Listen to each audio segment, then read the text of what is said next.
"Mommy, why is that man in a suit standing outside our door with papers? Is he going to take us away?" The words hung in the air like a cut to the chest. Zion Malik froze, his hand raised mid-knock. He had delivered hundreds of eviction notices over the years.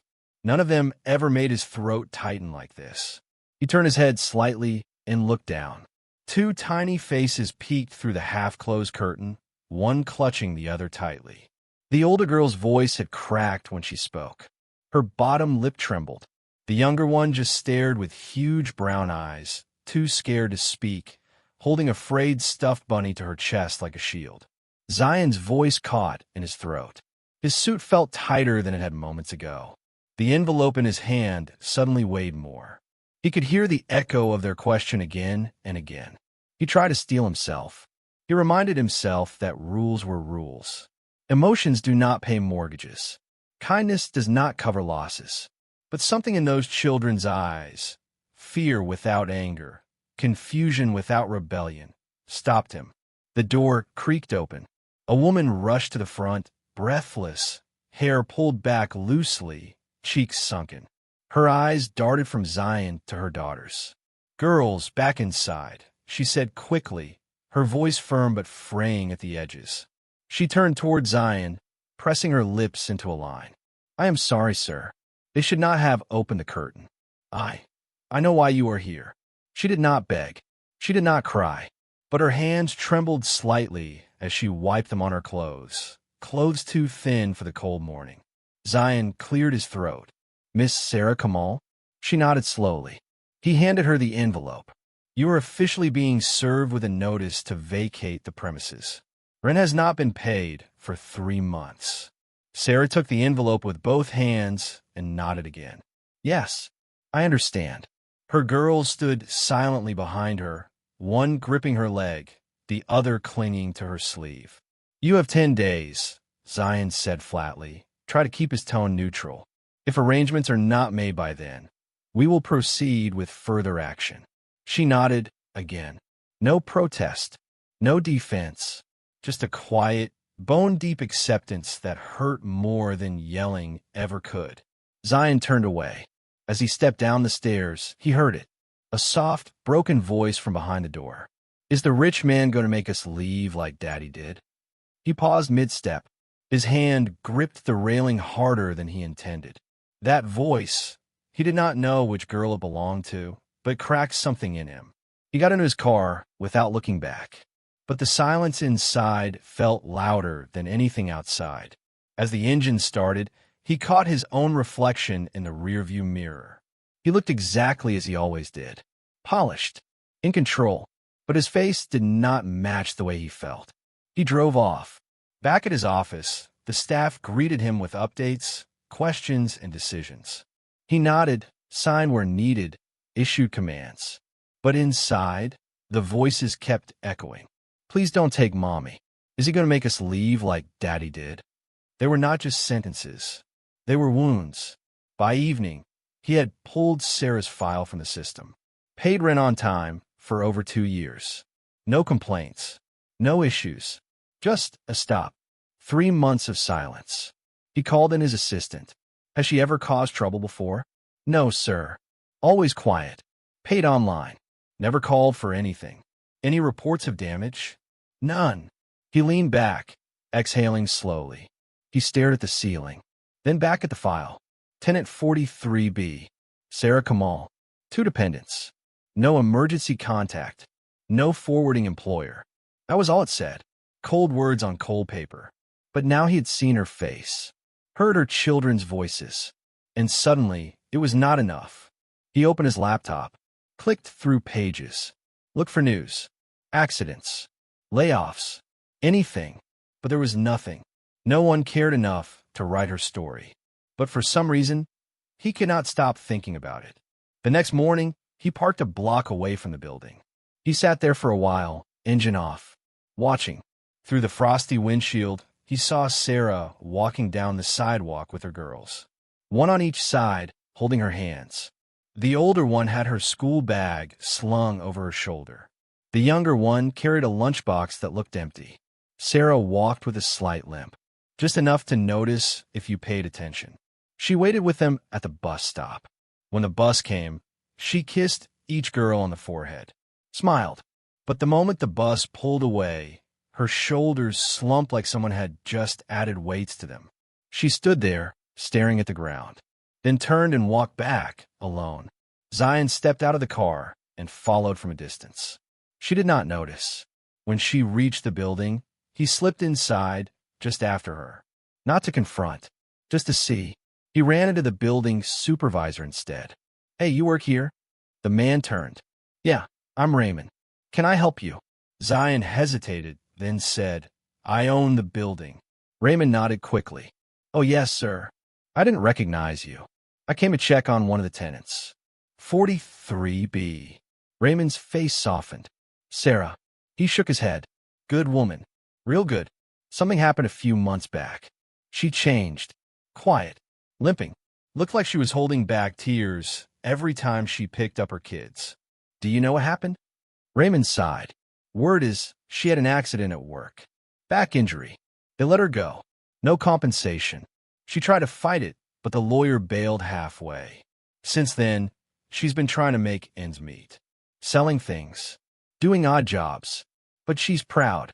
Doesn't ask for help." Zion nodded. That explained the limp, the silence, the unpaid rent. He left the building and sat in his car for a long time. He had come to throw someone out. Instead, he had found someone barely holding on.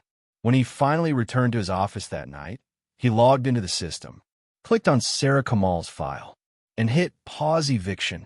But something told him this was only the beginning. She was never late on rent before. Something happened, something real bad. The building supervisor muttered, lowering his voice.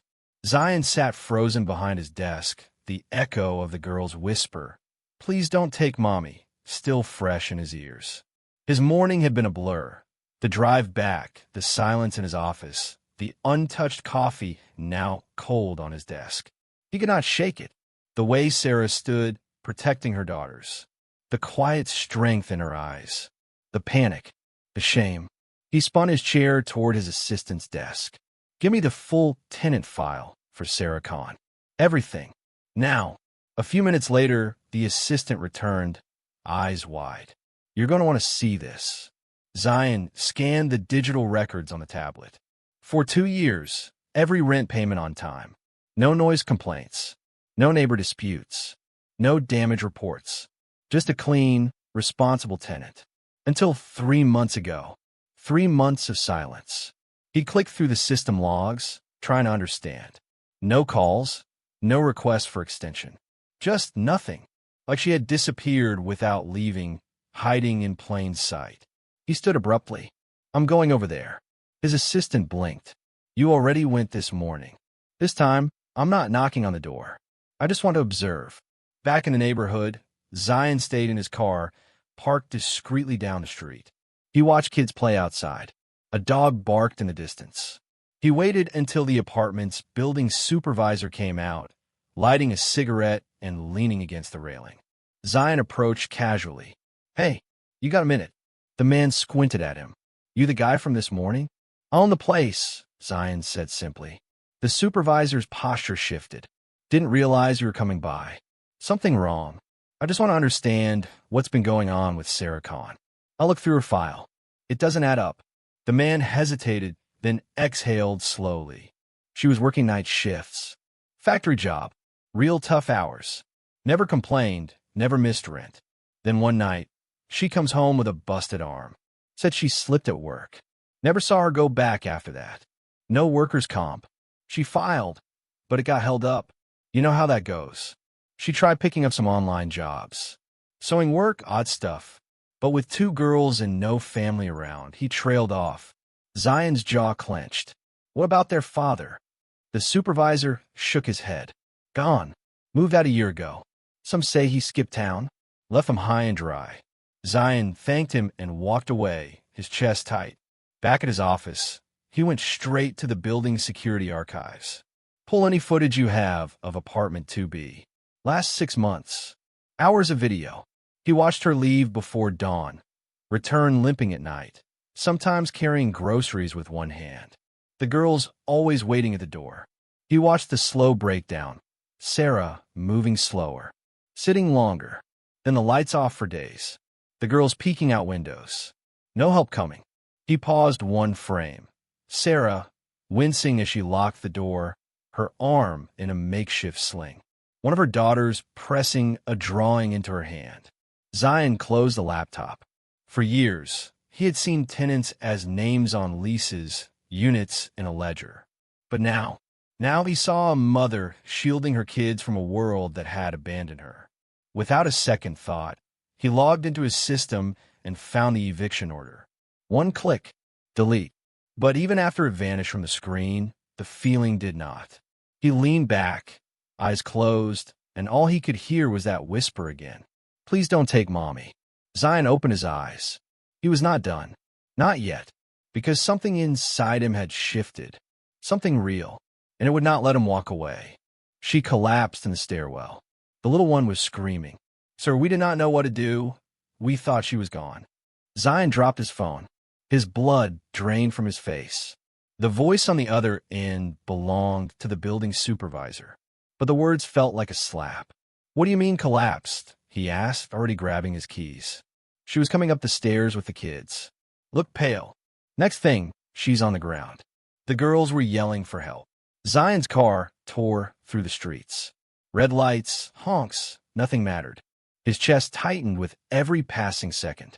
He had deleted the eviction, yes, but he had not acted fast enough. He pulled up just as the ambulance lights flashed against the cracked sidewalk. 2 EMTs were lifting Sarah into the back. Her face was sunken, lips pale. One of her daughters clung to her hand, sobbing. The other stood frozen, arms wrapped around her sketch pad. Zion's heart broke clean in two. What happened? He asked, stepping toward the paramedic. Exhaustion. Malnutrition. Her body gave up. The man replied without looking up. We'll stabilize her en route. But it's clear she's been under serious stress for a long time. Zion turned to the girls. He crouched down. I'm Zion. Do you remember me? The younger girl nodded through tears. You were going to take mommy away. Her honesty crushed him. He swallowed hard. I'm not going to let anything bad happen now. I promise. They rode in silence behind the ambulance. The hospital waiting room felt like a punishment chamber. He sat between the girls, trying to keep them calm as nurses moved back and forth. A doctor finally came out, clipboard in hand. She's stable, but her body's worn down, severely dehydrated, malnourished, and emotionally fragile. She's been skipping meals, giving everything to her daughters. I don't know how she held on this long. Zion exhaled slowly. Can I see her? The doctor nodded. She's unconscious but stable. Inside the dim hospital room, Sarah lay still, her thin frame barely lifting the blanket. Tubes ran from her arms. Her face, once so full of life, looked tired, defeated. Her daughters curled up in the chairs beside her, fast asleep. Zion sat in the corner. He did not know what he was doing here. He did not know what had brought him back. But the silence in that room pressed something inside him that he had long ignored. He reached into his coat pocket and pulled out the old eviction notice. Crumpled. Useless now. He looked at it, then slowly tore it in half. Then again, and again, until it was nothing but scraps. He leaned closer, whispering, I came to take your home away, and you had nothing left to give except love. Her hand twitched. He froze. Her eyes fluttered. Zion. Her voice was hoarse. He stood quickly. I'm here. Tears filled her eyes. My girls. They're safe. They're sleeping beside you. Sarah tried to sit up. He gently stopped her. Don't. Just rest. You don't have to fight anymore. She stared at him, confused. Why are you here? He looked down, ashamed. Because I got it wrong. I thought you were just another tenant. I saw numbers, not people. But your daughters, your strength, it changed everything. Sarah turned her face away, tears slipping down her cheek. Zion sat quietly, not trying to fix it, just being there. Outside, the world kept spinning. But in that hospital room, something had shifted. A man who once valued money over humanity had watched a mother sacrifice herself for her children, and he could not walk away from that. He made a silent vow. She will never struggle again. Not under my roof. Not as long as I breathe. Sir, the media wants a statement. Why did a millionaire forgive a tenant's debt, give her a job, and walk her kids to school this morning? Tell them I saw something in her eyes I had never seen before, Zion said quietly, standing by his office window, watching the rain blur the city lights. Tell them, I finally saw myself. It had been 3 days since Sarah had been discharged from the hospital. She was still weak, but recovering fast, mostly because she did not have to worry anymore. The rent was cleared, the eviction erased, and a letter of permanent residency, signed and sealed, sat folded on her kitchen table.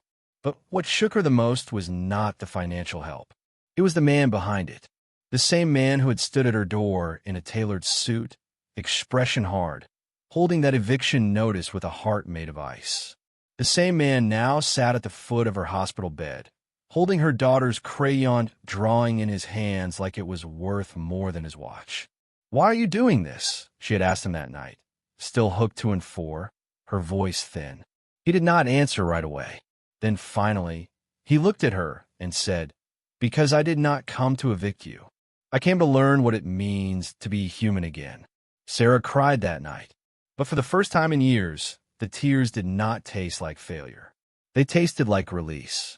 Zion had not been back to that cold penthouse since.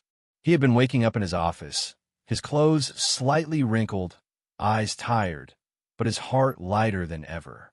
His assistant, Zoha, noticed the change but did not dare ask. She just brought him black coffee every morning and took silent notes as his meetings shifted away from investments and toward something new. A file sat open on his desk, a community fund, one he was building for single mothers in his rental properties. He was going to start with 5 families, maybe more. He did not know what had come over him, but it felt right. Like for once, the millions in his account could finally mean something. Sarah, meanwhile, was adjusting, hesitant, cautious, but hopeful. She still asked him every time he dropped off groceries or knocked to check on the girls, You sure this is not a setup? Zion would smile gently. If it were a setup, do you think your daughters would trust me this much? True enough. Little Hiba had started calling him Uncle Zay. Amna had drawn a picture of him standing between her and Sarah with hearts all around. He had never seen anything like it. The paper hung on his office wall now, right where his stock certificates used to be. Then came the letter. He placed it in front of Sarah one afternoon, folded in a crisp envelope. What's this? She asked. Open it. Her hands trembled. She opened the letter and read the bold header. Job offer. Executive assistant, Malik Holdings. Sarah looked up, eyes wide. Zion, I'm not qualified for this. You're qualified in ways that matter. Loyalty, strength, grit. You handled more in the past year than most of my employees could handle in 5. You are not a charity case, Sarah. You're exactly the kind of person I need on my team. She looked down at the offer again, then back at him. Are you sure? No, I'm not, he said softly. But I want to be. I want to do one thing in my life that does not come from profit. Sarah wiped a tear from her cheek. Then I accept, but not because I need your help, because I want to prove you were right to believe in me. Zion smiled. For the first time in a long time, it was real. The next few weeks passed like pages in a new book. Sarah started working part-time at his company while continuing to recover. Zion made sure her schedule allowed her to pick up her daughters from school and spend evenings at home. He even arranged a private tutor for the girls on weekends. One morning, paparazzi caught him walking the girls to school, holding their hands. The photos went viral within hours. Headlines read, Cold-hearted tycoon turns soft after tenant's breakdown. From eviction to empowerment. The story of Sarah and the millionaire. Is Zion Malik still a landlord, or has he become a guardian? At first, Zion hated the attention. But when he saw Sarah laugh at the photos and the girls giggle seeing themselves on TV, he let go of the discomfort. Maybe it was okay to let the world see this side of him. In an interview he reluctantly agreed to, the host asked, "What made you change?" He paused, took a deep breath, and said, "A whisper. A whisper." "Yes," he said. "Two little girls looked at me like I was a monster. And they whispered, 'Please don't take Mommy.' That broke something in me. Or maybe it fixed something." The interview ended with silence. The audience did not clap. They just sat there, stunned, because the truth was raw. And sometimes, raw is what people need to hear. Later that night, Sarah brought over a homemade meal to his office. She laughed when she saw him working late. "Still trying to fix the world?" she teased. "Just trying to fix the part one broke," he said. They ate quietly. No business. No charity. Just two people who had seen each other at their worst and decided that was not where their story would end. As they finished eating, Sarah looked at him and said, "You know what's funny?" "What?" "My girls think you're a superhero." Zion chuckled. "That's a first."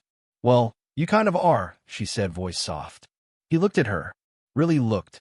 Not as a tenant. Not as a name on a lease.